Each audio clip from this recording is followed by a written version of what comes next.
So last week, we talked about Australian geography. Well, I talked about it, you guys really didn't. And I asked you to send me some Australian slang, like the words and phrases that you guys use a lot. And you really took that in stride. Like, you sent me 2 pages. One of you even sent me an Australian dictionary. Thank you. I really didn't read it, because I was busy doing other things, like living. So the ones that I'm picked are the ones that overlapped a lot, and the ones that just kind of keep popping up in like your TV shows and everything else, like Home and Away. I'll get to that in a minute. So I picked 18 of them. I think these are the ones that should be incorporated into everyone's vocabulary, and I really, really hope that once this video is done, people are going to start using them in the US. Here we go. Number 1 is Barbie. And I'm just going to say it right now. There will be a disclaimer at the very bottom. I'm not saying them in the accent. I have practiced all week. Like, free time. I've even tried to incorporate it in work. My accent sucks. Like, to the max, it sucks. It sounds like a mixture of Brooklyn meets Ireland meets Cockney with a hint of Southern. That's what it sounds like. I can maybe do like one word, but I'm not going to do it right now because I don't want to, embarrass myself even further. So I'm not going to say them in the accent. It's just no. Anyway, so Barbie is their barbecue.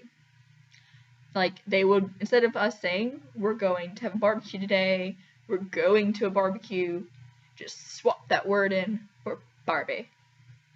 Number 2 is dag. This one I like very much. Because instead of saying you're a loser, you could be like, he's such a dag. What you're wearing is very daggy, which means you probably need to change. Like, the fashion train has left the station and you just hopped off.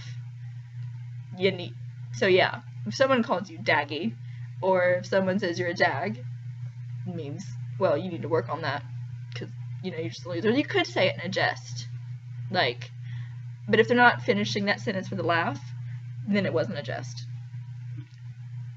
Bogan. Redneck. Not hillbilly.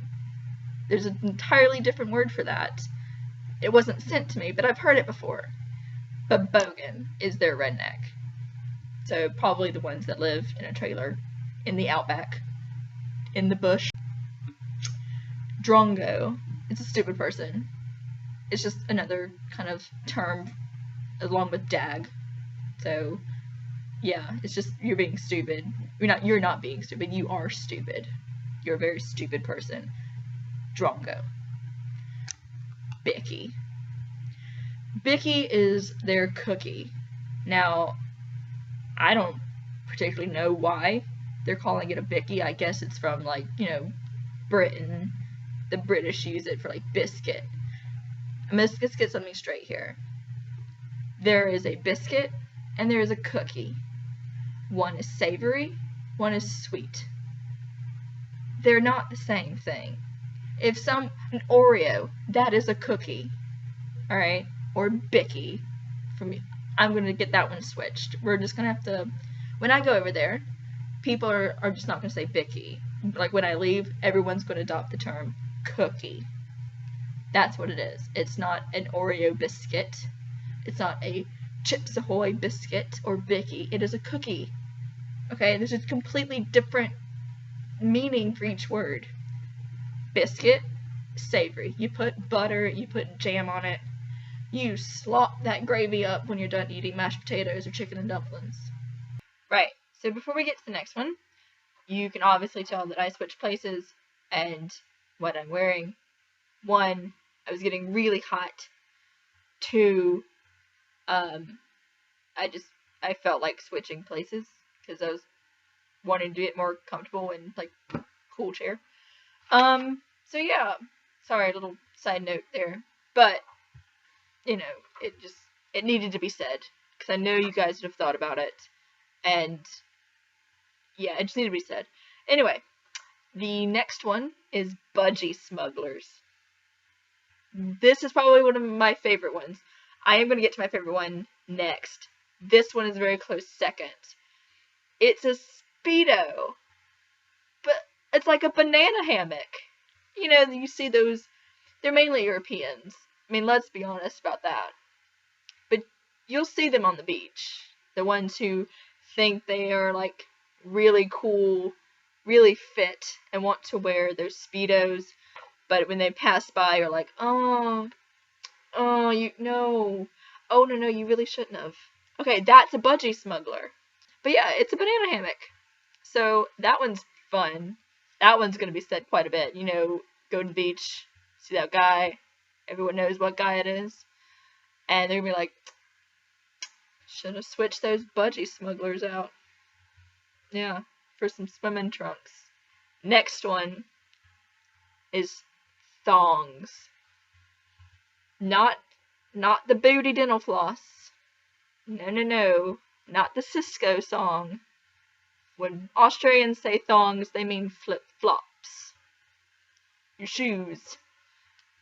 Don't be, like, offended or don't die laughing like I did when you hear someone say, are you wearing your thongs today? First off, I thought it was a bit, like, presumptuous for them to say, you don't need to know what underwear you're wearing. No, they mean, like, flip-flops. They wear their thongs into the bush. It means their country, like the countryside. Anyway, now this is my favorite one.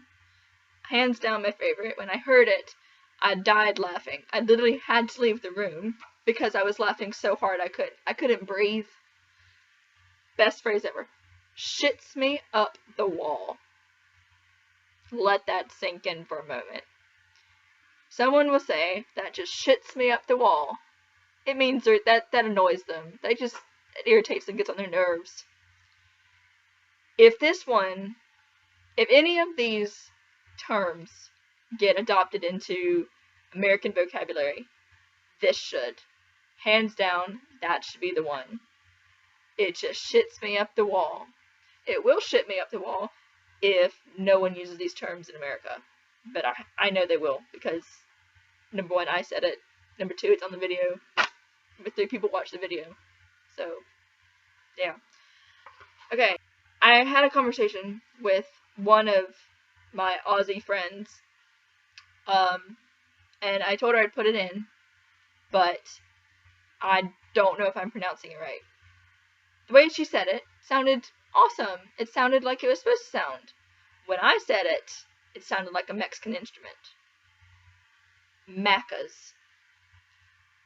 Again, disclaimer, didn't say it in the accent. Tried really hard, but it's like an invisible R or something that has to be in your vocab. And when a southerner says an R, you hear it. There's no hidden R in our language. It just comes out. We put it on everything. So, Macca's is McDonald's. So, like, our Mickey D's is their Macca's. So, I put it in there.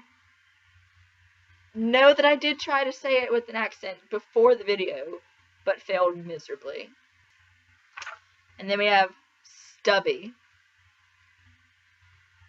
Now, when I saw this one, I'm not gonna lie, I lulled pretty hard, because stubby means something completely different than what it means in Australia.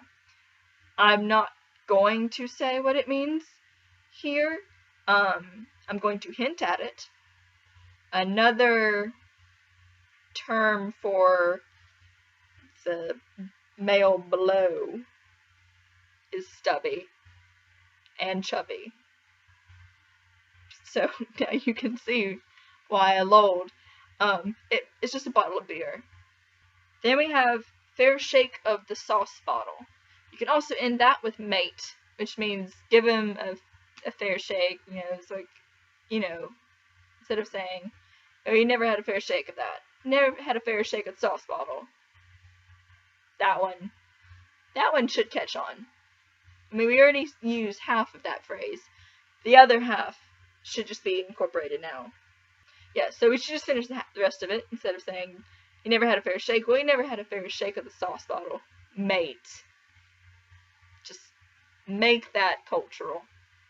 You know, people will know what you mean. Like, oh, okay. That person's been to Australia. No. That person watched this video. The next one's struth. It's like far out, groovy, crikey. Just another term for that. And then we have flamin' galah. It's just the same thing as drongo. Just go back to stupid person. That's what it is. Just another term. This is where Home and Away comes in. If you've not seen it, it's the Australian version of Bold and Beautiful. Absolutely trash TV. But people do get in the mood where they don't want to think when they watch TV. You know, they use their brain all day long. They're tired. They want to sit there, watch some television, feel better. That's when Home and Away comes in. It's on YouTube for anyone who wants to watch it. All the seasons. Google Alf Stewart. Watch some Home and Away. Not a whole lot of it, because your brain will turn to goo after a while. Like, you'll just see your IQ points leaving. So that concludes episode 3. The next episode is going to be my last one for Australia. I'm pretty confident that that's going to be the last one. It was originally going to be 5. It still might be 5, but I've run out of things to talk about. I've given you animals, geography, now slang. So basically, I've given you so much to go on. When you go and visit Australia, they're going to be like, I now know where to go because I've watched Alice Describes Things. I now know what people are talking about. I also know what could potentially kill me, what's lurking in the shadows, or what could be looking up in the corners. Huntsman. So send me what you think episode 4, maybe 5 should be about. I've completely run out of ideas. I have absolutely no idea what to do for the next episode. I just know it has to have like a season finale. So send me what you think it should be. Once I get a couple of things in, I'll work on it over the weekend, and you'll have it in a week. So yeah, look forward to knowing. Deuces.